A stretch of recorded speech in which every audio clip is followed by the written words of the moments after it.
I've sold the apartment, and I'm starting over with Jerome. My wife delivered that line like she'd already won. I responded with 2 words that shook her. Okay, sure. She didn't realize I held all the cards. By the time she understood what I knew, it was already too late to stop it. My name is Lloyd Franklin.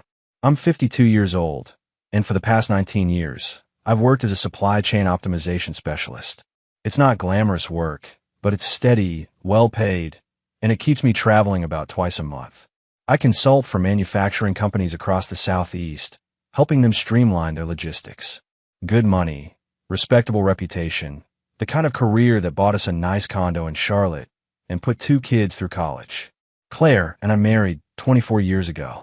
She was 26 then, sharp as a tack, working in human resources. We had Hannah 3 years into the marriage. She's 27 now, a pediatrician up in Boston. Then came Wesley 2 years after that, 25, working as a data analyst in Austin. Both kids made us proud. Both kids, I thought, saw us as solid. Stable. I was wrong about a lot of things. The call came on a Tuesday afternoon in Atlanta. I was sitting in a conference room with executives from a textile manufacturer, reviewing shipping routes on a projection screen. My phone buzzed against the table. Claire's name lit up the display. I excused myself and stepped into the hallway. The building was one of those modern corporate places, glass walls, potted plants, everything designed to look calm and efficient. Hey, I said, everything okay? There was a pause. Not the natural kind, the calculated kind. Lloyd, I'm divorcing you, Claire said. Her voice was steady, almost businesslike. I've already sold the apartment. I'm starting over with someone else. I felt my hand tighten around the phone, but my voice stayed level. Okay. Another pause. She'd expected something different. Anger, maybe, or panic. His name is Jerome, she continued. I've been seeing him for a while. This isn't impulsive. I've thought it through. Okay, I said again. That's all you have to say. Her tone shifted slightly, annoyance creeping in. What would you like me to say, Claire? I don't know. Something. Anything. I'll be home tomorrow night, I said. We'll talk then. There's nothing to talk about. The sale closes in 2 weeks. You'll need to find somewhere else to stay. I leaned against the wall, watching a maintenance worker push a cart down the hallway. We'll see. Don't make this harder than it needs to be, she said. I'm not making it anything. You are. She hung up without another word. I stood there for maybe 30 seconds, phone still in my hand, staring at nothing. Then I went back into the conference room, apologized for the interruption, and finished the presentation. Nobody noticed anything different about me. That's the thing about control. It looks like calm until you need it to be something else. I caught a flight home the next evening. The whole way back, I kept replaying the conversation. Not the words themselves, but the tone, the confidence, the assumption that I just fold, pack a bag, disappear quietly. When I unlocked the door to our condo, Claire was sitting on the couch. She looked up, and for just a second, I saw it.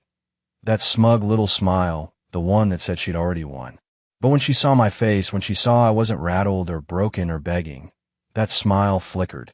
Then it died completely. We need to talk, I said, setting my bag down by the door. She stood up, crossing her arms.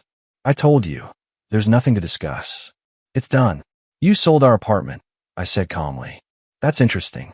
Tell me, Claire, whose name is on the deed? Her expression shifted. Just a little. Just enough. What are you talking about? The refinance, I said. 8 months ago. You remember that, don't you? She didn't answer. You were in a hurry that day, I continued. Didn't want to read through all the paperwork. You told me to handle it. So what? She said, but her voice had lost some of its edge. So I handled it, I said. And when the title transferred, it transferred to me. Just me. The color drained from her face. You can't sell something you don't own, Claire. She opened her mouth, then closed it. For the first time since I'd known her, Claire Franklin had nothing to say. I walked past her toward the bedroom. Like I said, we need to talk. That night, I didn't sleep much. Not because I was devastated, though I won't pretend it didn't hurt, but because my mind was working through the logistics. Claire had been planning this. The confidence in her voice, the timeline she'd already set, the fact that she'd try to sell our home without checking the paperwork first. This wasn't impulsive. This was calculated. The next morning, I made coffee and sat at the kitchen table with my laptop. Claire was still in the bedroom, Probably try to figure out our next move. I pulled up our bank statements, something I hadn't done in months, maybe years. Claire had always handled the finances. She was organized, detail-oriented, and I trusted her completely. First mistake. I started with our joint checking account. Normal transactions, groceries, utilities, the usual expenses. Then I moved to our savings. The balance looked right at first glance, but when I scrolled back through the last 3 years, I noticed something odd. Regular transfers. Small at first, 500 here, 1,000 there. Then larger amounts. 3,000, 5,000, always on the 15th of the month. I opened a separate tab and searched our bank's website for other accounts under our names. That's when I found it. An account I'd never seen before. Opened 4 years ago. In Claire's name only. Current balance, $183,000. I sat back, staring at the screen. $183,000. Money that had been quietly siphoned from our joint accounts over years. Money I'd earned, that we were supposed to be saving together, now sitting in an account I didn't even know existed. I heard the bedroom door open. Claire walked into the kitchen, wearing her robe, her expression carefully neutral. "We need to talk about what happens next," she said, pouring herself coffee. "We do," I agreed. "But first, I have a question." She turned, leaning against the counter. "What?" I rotated my laptop so she could see the screen. "What's this?" Her eyes flicked to the monitor. For just a second, I saw panic. Then she recovered, her face hardening. "That's my emergency fund," she said. "Your emergency fund," I repeated slowly. "Built with money from our joint accounts. Money I managed," Claire shot back. "Money I saved because you never bothered to pay attention. Money we earned together," I said. "Money that was supposed to be ours." "It is mine," she said. "I opened that account. I made those transfers. That's how banking works, Lloyd." I closed the laptop. "That's not how marriage works." She set her coffee mug down hard. "Don't lecture me about marriage. You were never here. Always traveling, always working. I built a life while you were busy optimizing supply chains. I was providing for our family. You were absent," she snapped. "So yes, I made plans. I protected myself. By stealing from us. By being smart," she said. "Something you clearly weren't." I stood up, keeping my voice calm. "I'm calling a lawyer today. You should probably do the same." "I already have one," Claire said. "He's very good." "I'm sure he is," I said. "Let's see how good he is when we show him that deed. And this account." Claire's jaw tightened. "You're going to drag this out, aren't you?"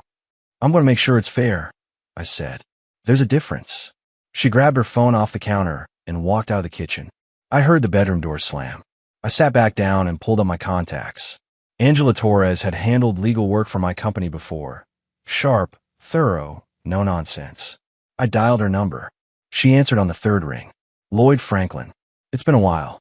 "Angela," I said, "I need your help. My wife just tried to divorce me and sell our home without my knowledge. And I just found out she's been hiding $183,000. There was a pause. Then Angela said, "Tell me everything." Angela Torres met me at her office that afternoon. She was in her late 40s, sharp-eyed, with the kind of presence that made you sit up straighter. We'd worked together on a few contract disputes for my company, and I knew she didn't waste time on pleasantries. "Show me everything," she said, settling behind her desk. I walked her through it. The deed with my name only. The secret account with $183,000. The attempted sale. Angela took notes, nodding occasionally, her expression unreadable. "You have a strong position," she said finally. "But strong doesn't mean simple. In North Carolina, we're an equitable distribution state. Even with your name on the deed, she could argue for a share based on contributions during the marriage." "What about the hidden account?" "That helps you," Angela said. "Shows intent to deceive. But we'll need to prove she was planning this divorce while accumulating that money. Do you have access to her communications?" "Not yet," I said. "Then we start with what we have." She leaned back. "I'll draft a response to block any sale attempt and file a motion for financial discovery. We'll also need to notify the buyer that the transaction was unauthorized." "How long will this take?" "Months," Angela said bluntly. "Maybe longer if she fights." "Are you prepared for that?" "I am," I said. "But there's something else. We have 2 kids, Hannah and Wesley. They need to know what's happening." Angela's expression softened slightly. "How old?" 27 and 25. Both out of state. Call them today, she advised. Before your wife does. In cases like this, whoever controls the narrative first usually controls the family dynamic. I drove home with that advice weighing on me. I'd always try to keep the kids out of our problems. But this wasn't a problem anymore. This was a war Claire had started, and our children deserved to hear the truth from me first.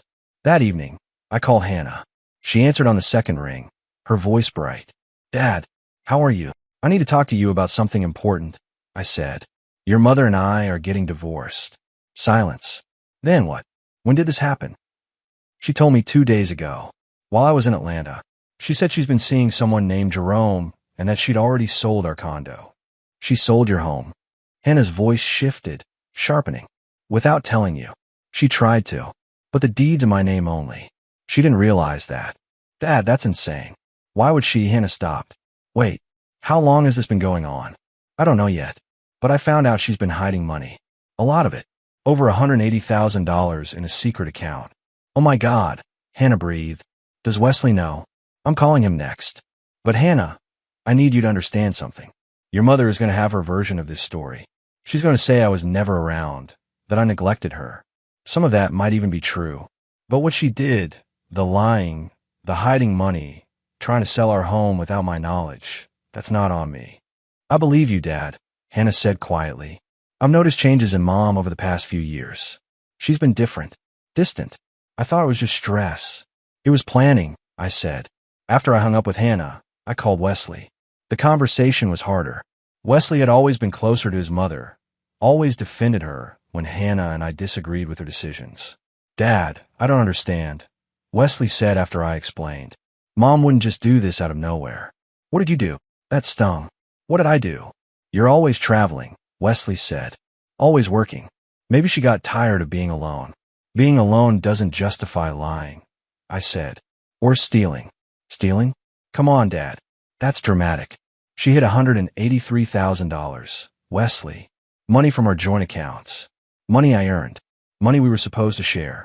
Maybe she was protecting herself, Wesley said. You're making her sound like a criminal. I'm telling you what happened, I said.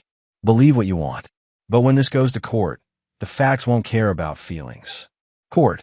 Wesley's voice rose. You're really going to drag her through court? Can't you just let her go? She tried to sell our home without my permission, I said. Would you let that go? Wesley was quiet for a long moment. I need to talk to Mom. Go ahead, I said. But remember, Wesley, there are two sides to every story. Make sure you hear both before you pick one. He hung up without saying goodbye. I sat in the quiet of the living room, staring at my phone. My family was fracturing, and there was nothing I could do to stop it. The next morning, I had a meeting scheduled with Autotech Industries, a manufacturing client based in Raleigh. It was a major contract, potentially $12 million over 3 years if they signed. I've been cultivating this relationship for 8 months, presenting proposals, refining logistics models, building trust with their executive team. I couldn't afford to lose focus now. I drove to their headquarters, reviewing my notes at stoplights. The meeting was set for 10. I arrived 15 minutes early, checked my tie in the rearview mirror, and walked into the building with my briefcase and my best professional smile. The receptionist greeted me warmly. Mr. Franklin, they're waiting for you in conference room B. I followed her directions down a hallway lined with photos of automotive innovations. When I entered the conference room, 4 executives were already seated. James Pritchard, the CEO, stood and shook my hand. Lloyd, good to see you, he said, but his smile seemed strained. James, thank you for having me. We sat. I opened my laptop and began my presentation, walking them through the updated supply chain proposal. Reduced shipping times, optimized warehouse locations, projected savings of 18% annually. Everything I said was solid. Everything I presented was backed by data. But the room felt wrong. James interrupted halfway through. Lloyd, before we go further, I need to address something. We received an email yesterday. Anonymous. It raised some concerns about your firm's financial practices. I felt my jaw tighten. What kind of concerns? Allegations of misreporting expenses, inflating invoices. The email claimed you've been under investigation. James folded his hands. Now, I don't know if any of that's true, but Autotech has strict compliance standards. We can't move forward with a contract if there's even a hint of impropriety. There's no investigation, I said evenly. And there's no misreporting. This is a fabrication. Can you prove that? I can provide our audit records, I said.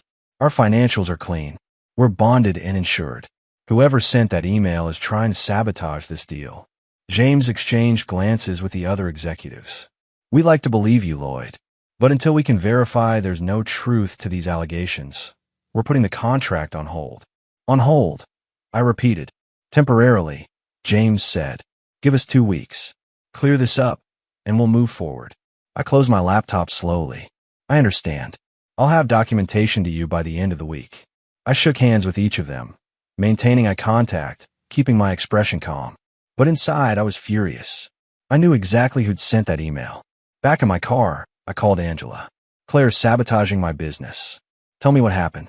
I explained the meeting, the anonymous email, the allegations. Angela listened without interrupting. This is actionable, she said when I finished. If we can prove she sent it, we can file for injunctive relief and add it to the divorce proceedings. But we need evidence. I'll get it, I said. That afternoon, I contacted an IT consultant I'd worked with before. His name was Derek, and he specialized in digital forensics. I need you to trace an email, I said. Anonymous sender, but it went to a client of mine. I think my wife sent it. Do you have access to her devices? Derek asked. Not yet, but I will. Then let's talk when you do. I drove home with a plan forming. Claire had escalated this. She'd taken our personal conflict and aimed it at my livelihood. That crossed a line. When I walked into the condo, Claire was in the kitchen, making tea. She looked up, her expression neutral. We need to set some boundaries, I said. I agree, Claire replied. You're making this harder than it needs to be. Did you send an anonymous email to Autotech Industries? I asked directly.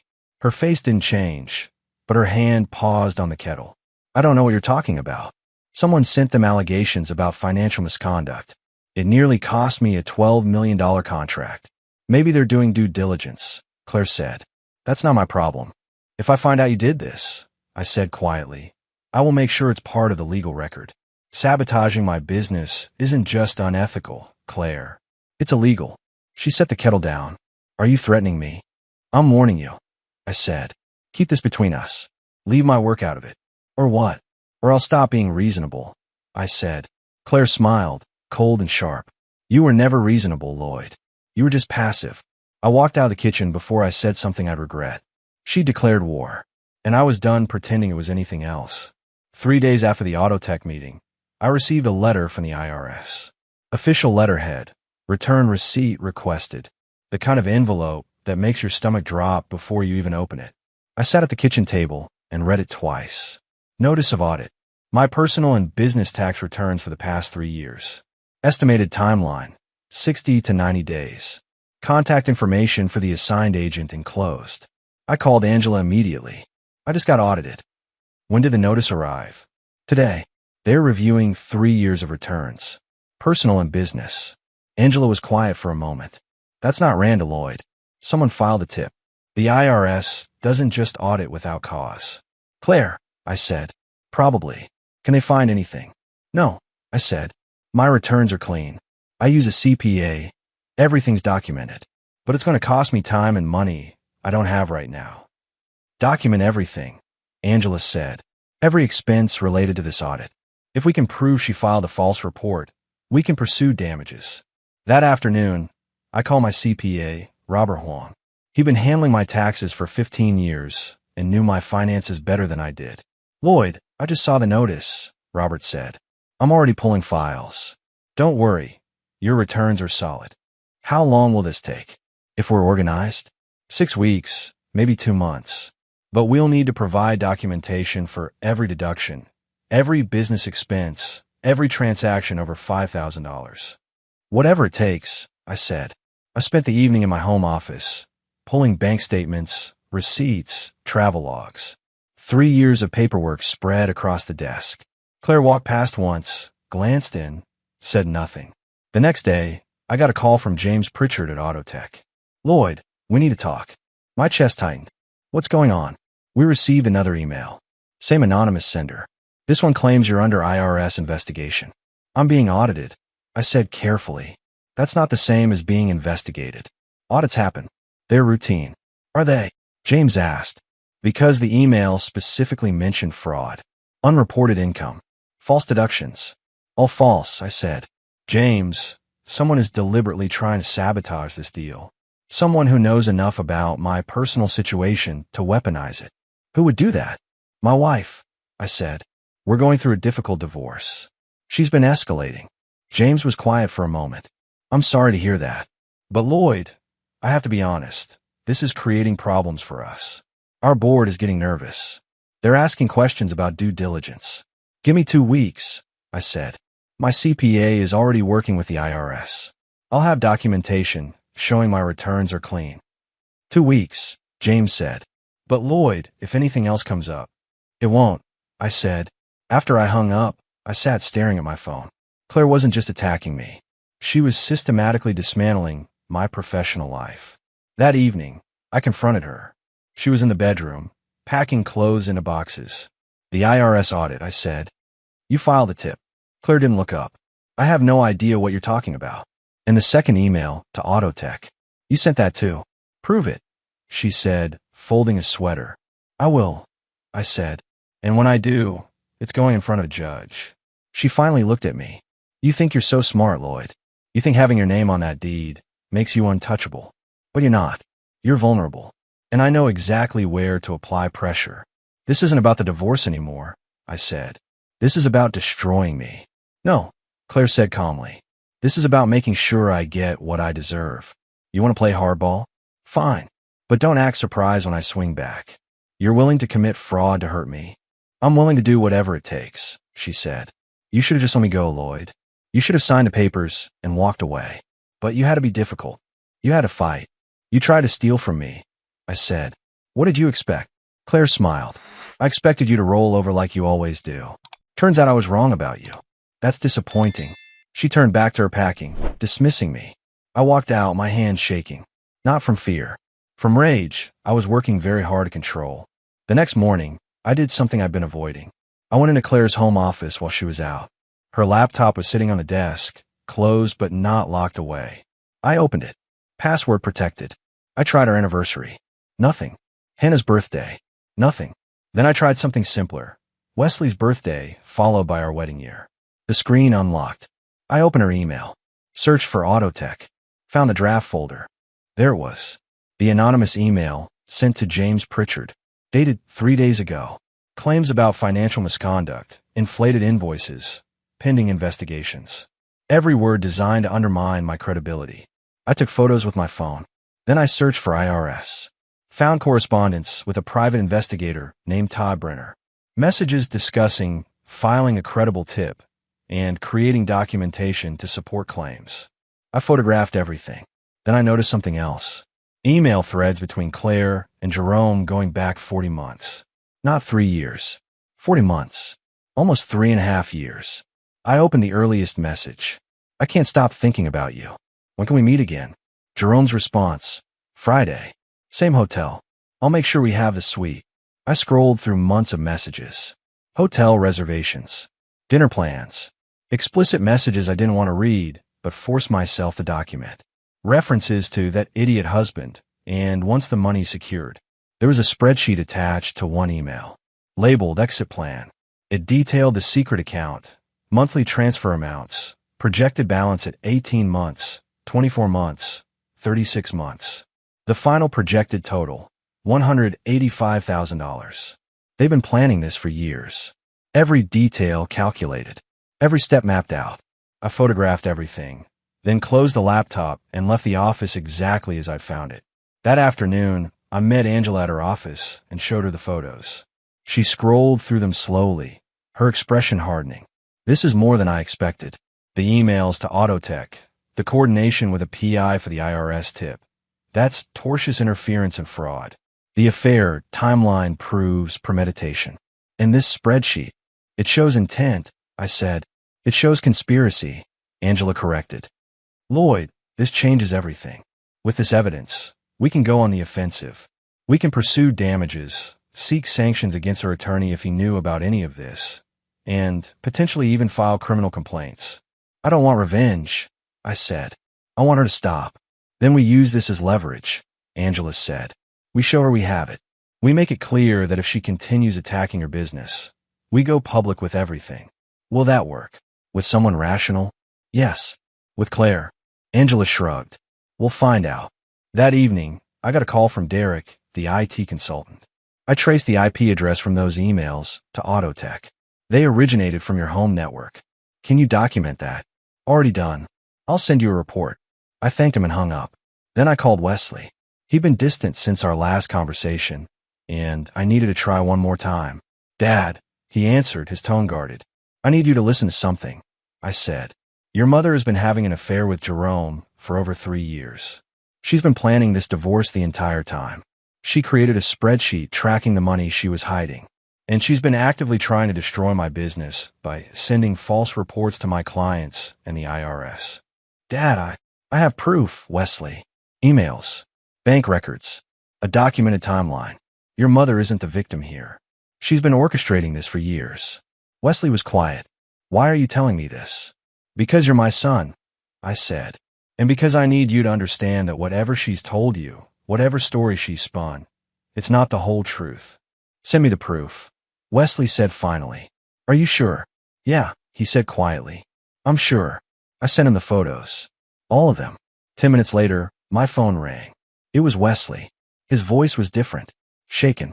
Dad, I'm so sorry. I didn't know. I didn't. I know, I said. She's very convincing. This is insane. The spreadsheet, the emails, all of it.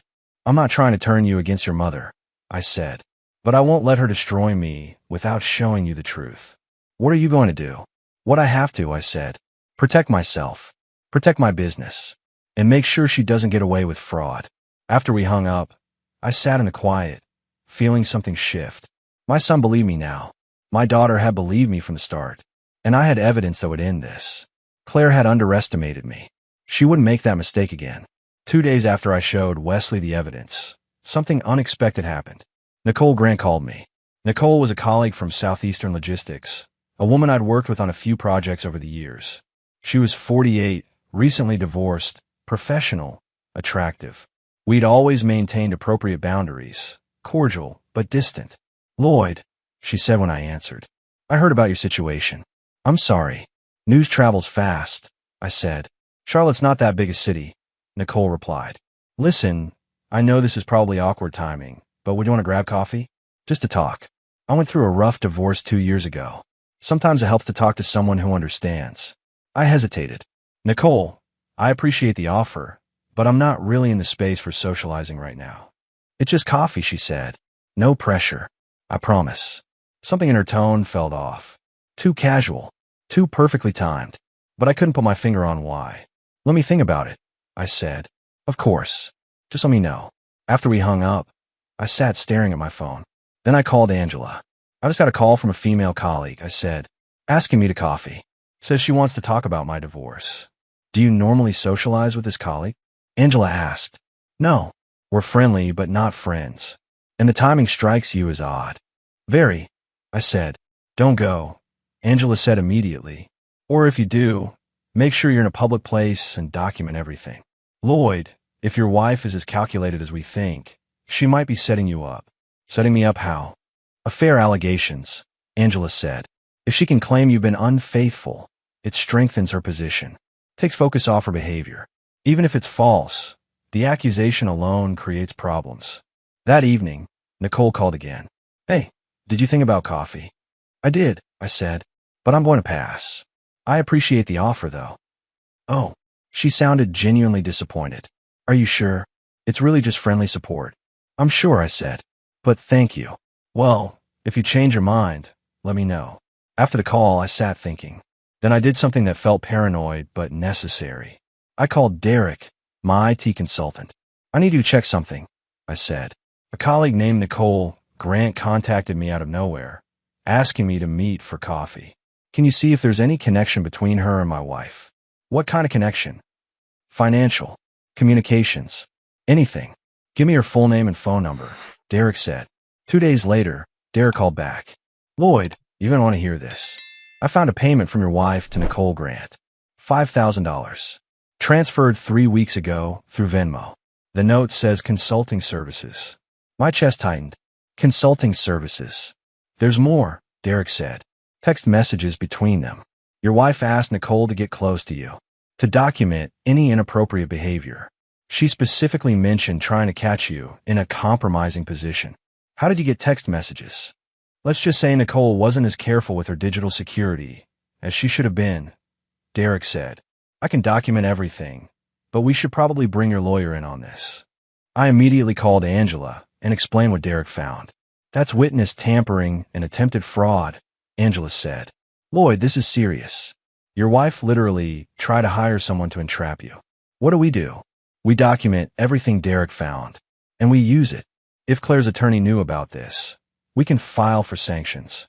If he didn't, we can use it to show her character. Should I confront Claire? Not yet, Angela said. Let's keep this in reserve. She doesn't know we know. That gives us an advantage. That night, I lay in bed thinking about how far Claire was willing to go. The hidden money, the affair, the business sabotage, the IRS tip, and now trying to manufacture evidence of infidelity. She wasn't just fighting for a divorce settlement. She was trying to destroy me completely. But she'd made a mistake. She'd underestimated my ability to see through her schemes. And now I had evidence of something that could turn this entire case on its head. 3 days after Derek's discovery about Nicole, I got a call from Wesley. His voice was tight, controlled. Dad, something happened. I need to tell you something. What's wrong? I got fired, Wesley said. From my job in Austin. I sat up straighter. What? What? Remember those posts I made? Defending Mom on social media? I did. Wesley had written a long Facebook post 2 weeks ago, defending Claire, calling me controlling and emotionally absent. It had been shared dozens of times. Someone from my company saw them. Wesley continued. A client, actually. They complained to HR, said they didn't want to work with someone who publicly attacks their family. HR investigated and decided my posts violated the company's social media policy. Wesley, I'm so sorry. It gets worse, he said. The post went viral, Dad. Like really viral. There are Reddit threads about it. Twitter discussions. People are analyzing our family like we're a reality show. And the consensus? I look like a spoiled kid defending his manipulative mother. What are people saying? That I'm naive. That I bought Mom's lies. That I publicly destroyed my own father without knowing the facts. His voice faltered. I try to delete everything, but screenshots are everywhere. My name is attached to this forever. Come home, I said immediately. Stay here while you figure things out. I can't come there, Dad. Mom's there. Then I'll get you a hotel room. Or you can stay with Hannah in Boston. Hannah's not talking to me, Wesley said quietly. She's furious. She says I should have listened to you from the start. Wesley, your sister will forgive you. So will I. You made a mistake. You believe your mother. That's not unforgivable. I ruined my career, Wesley said. For her. And she lied to me about everything. You didn't ruin your career, I said. You had a setback. You're 25 years old. You'll recover. Will I? His voice broke. Everyone knows my name now, Dad. Everyone knows what I did. Then we deal with it. I said. Together. Come home. Let me help you. There was a long silence. Then Wesley said, Okay, I'll fly in tomorrow. That evening, I told Claire that Wesley was coming home. She looked up from her phone, surprised. What? He lost his job. Because of the posts he made defending you. Claire's expression didn't change. That's unfortunate. Unfortunate. I repeated. That's all you have to say. What do you want me to say, Lloyd? I didn't make him post anything. He's an adult. He made his own choices. Choices based on lies you told him. I told him my perspective, Claire said. That's not lying. You told him I was emotionally abusive. That I neglected you. That I forced you into this situation. All while you were planning to leave for 3 years, hiding money, and having an affair. That's your version, Claire said. It's the documented version, I said. The version with bank records, emails, and spreadsheets. Claire stood up. Your son is coming home because he needs support. Don't use this as another opportunity to attack me. I'm not attacking you, I said quietly. I'm stating facts. And the fact is, Wesley's life fell apart because he believed you. How does that make you feel? For just a moment, I saw something flicker across her face. Guilt, maybe, or doubt, but it vanished quickly. I feel bad for Wesley, she said. But this isn't my fault. She walked out of the room. The next day, I picked Wesley up from the airport. He looked exhausted, carrying a single duffel bag. He lost weight. His eyes were hollow. "Hey, Dad," he said quietly. I pulled him into a hug. He didn't resist, just stood there, letting me hold him. "It's going to be okay," I said. "I don't know how," Wesley replied. We drove back to the condo in silence. When we walked in, Claire was sitting in the living room. She stood up when she saw Wesley. "Honey, I'm so sorry about your job." "Don't," Wesley said. "Just don't, Mom." Claire blinked. "What?" "I saw the evidence, Mom.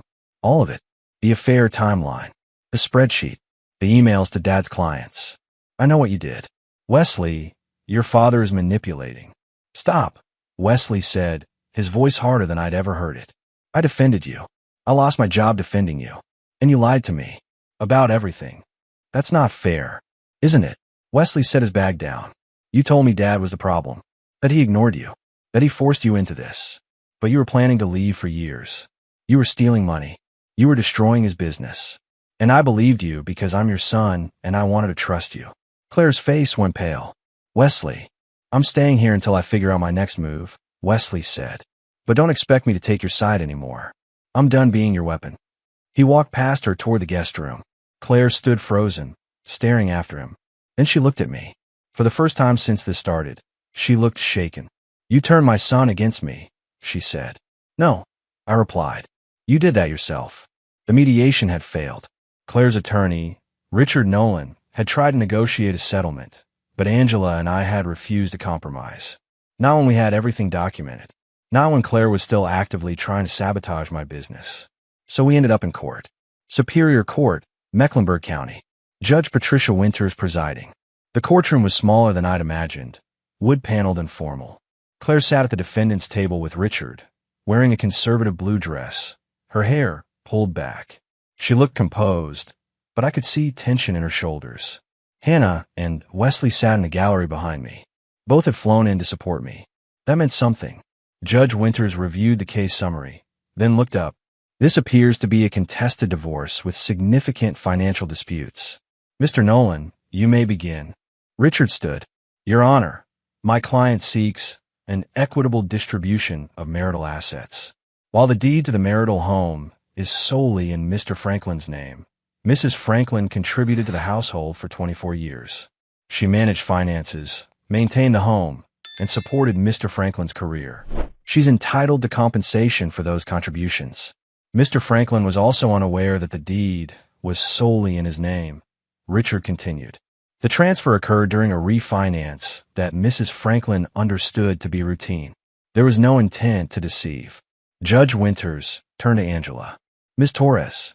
Angela stood, holding a thick folder. "Your Honor, the evidence tells a different story. Mrs. Franklin opened a secret bank account 4 years ago and systematically transferred $183,000 from joint accounts without Mr. Franklin's knowledge. She planned this divorce for years, as evidenced by a spreadsheet titled Exit Plan that detailed her financial strategy." Angela opened the folder and pulled out documents. "Furthermore, Mrs. Franklin has engaged in tortious interference with Mr. Franklin's business. She sent anonymous emails to his clients making false allegations of financial misconduct. She filed a fraudulent tip with the IRS, triggering an audit that has cost Mr. Franklin thousands of dollars and nearly destroyed a $12 million contract. And finally," Angela continued, "Mrs. Franklin attempted to hire a colleague to entrap Mr. Franklin in a compromising situation. She paid Nicole Grant $5,000 to seduce Mr. Franklin and create evidence of infidelity. We have bank records, text messages, and testimony to support all of these claims." Judge Winters' expression hardened. "Is this true, Mr. Nolan?" Richard looked uncomfortable. "Your Honor, I was not aware of some of these allegations." "That's not what I asked," Judge Winters interrupted. "Are these allegations true?" Richard glanced at Claire. She was pale, staring at the table. "I need to confer with my client," Richard said. Judge Winters nodded. 5-minute recess. When court reconvened, Richard stood. "Your Honor, we'd like to request a continuance to review the evidence Ms. Torres has presented." "Denied," Judge Winters said. "Ms. Torres, do you have the evidence with you?" "I do, Your Honor." "Then let's proceed." For the next 2 hours, Angela presented everything. The bank statements showing the secret account, The emails between Claire and Jerome spanning 40 months. The spreadsheet detailing the exit plan. The anonymous emails to Autotech. The IRS tip coordination with a private investigator. The payment to Nicole Grant and the text messages discussing the entrapment scheme. Claire tried to speak several times, but Richard kept stopping her. He knew it was over. Finally, Judge Winters set down the documents. Mrs. Franklin, do you have anything to say? Claire stood slowly. Your Honor, I was trying to protect myself. My husband was never home. He was always traveling. I felt abandoned. So you committed fraud? Judge Winters asked. You interfered with his business? You tried to manufacture evidence against him. I was desperate, Claire said, her voice breaking. You were calculated, Judge Winters replied, and the evidence supports that conclusion. She turned to Richard. Mr. Nolan, I'm finding in favor of Mr. Franklin on all contested issues. The marital home remains his sole property. The secret account and all funds therein are subject to equitable distribution, with 70% awarded to Mr. Franklin as compensation for Mrs. Franklin's deception. Mrs. Franklin is ordered to cease all interference with Mr. Franklin's business and to pay damages in the amount of $50,000 for tortious interference and emotional distress. Claire's face went white. Your Honor. Furthermore, Judge Winters continued, I'm referring this matter to the District Attorney's Office for potential criminal charges related to the IRS fraud and attempted witness tampering. Mrs. Franklin, you're fortunate Mr. Franklin hasn't already filed criminal complaints. She struck her gavel. We're adjourned. Claire collapsed into her chair. Richard leaned over, speaking quietly to her. She wasn't crying. She looked stunned, like someone who'd been hit by something she never saw coming. I stood and shook Angela's hand. Thank you. You did this, Angela said. You stayed calm. You documented everything. You fought smart. Hannah and Wesley met me outside the courtroom. Hannah hugged me. I'm proud of you, Dad. Wesley nodded. You handled that with more grace than she deserved. It's not about what she deserves, I said. It's about what's fair. 4 months after the court decision, I stood in the condo, my condo now, looking out of the Charlotte skyline. The space felt different without Claire's presence. Lighter somehow. Cleaner. The IRS audit had concluded 2 weeks ago. Robert had been right. My returns were spotless. The audit found nothing because there was nothing to find. The agent had even apologized for the inconvenience, admitting the anonymous tip had wasted everyone's time. Autotech Industries had signed the $12 million contract. James Pritchard had called personally to apologize for doubting me. We should have trusted you from the start, he'd said. The first payment had already hit my account. Wesley had found a new job. Not in Austin. He decided to relocate to Charlotte, at least temporarily. He was working for a tech startup downtown, rebuilding his reputation one project at a time. He'd moved into his own apartment last month, but we had dinner twice a week. Hannah had visited 3 times since the trial. She and Wesley were slowly repairing their relationship. It would take time, but they were trying. Claire had moved out immediately after the judgment. I heard through mutual acquaintances that she was living with her sister in Raleigh. Jerome had apparently disappeared after the trial, unwilling to be associated with the scandal. The district attorney had declined to file criminal charges, said it wasn't worth the resources, but the threat had been enough to ensure Claire stayed away from me and my business. The secret account had been divided according to the judge's order. I'd received $128,000. Claire kept the rest. It wasn't about the money. It was about the principle. One evening, I was cooking dinner when my phone rang. Unknown number. I almost didn't answer. Hello. Lloyd, it's Nicole. Nicole Grant. The woman Claire had paid to seduce me. What do you want? I asked. I wanted to apologize, she said. What I did was wrong. I was going through financial problems, and when your wife offered me money, I didn't think about the consequences. I just saw an easy solution. You tried to destroy my reputation, I said. I know, and I'm sorry. I lost my job after the trial. Word got out about what I did. I deserve that. She paused. I just wanted you to know that I regret it. For what that's worth. It's worth something, I said. Thank you for calling. After we hung up, I stood at the kitchen counter, thinking about everything that had happened. The betrayal, the fight, the evidence, the trial. It had been exhausting. It had been painful, but it had also been clarifying. I'd learned that calm wasn't the same as passive. That patience wasn't weakness. That standing your ground didn't require rage. It required resolve. Claire had thought she could move fast enough to outrun consequences. She thought confidence was the same as competence. She'd been wrong.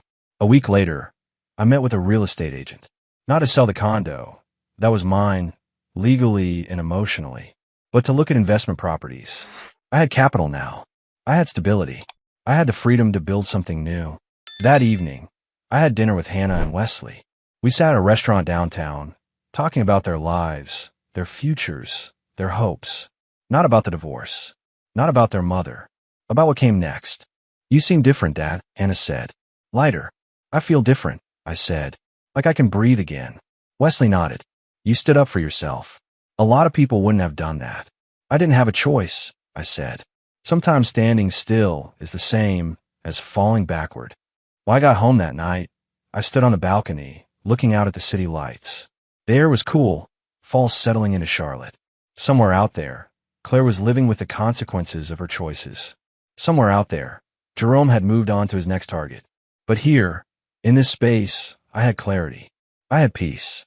I had my children's respect and my own self-respect. That was worth more than any settlement, any property, any revenge. I'd fought for fairness, not victory. I pursued truth, not vindication. And in the end, that made all the difference. The fight had changed me, not into someone bitter or broken, but into someone who understood the value of standing firm when the ground shifted beneath you. And that understanding, that was something no one could take away.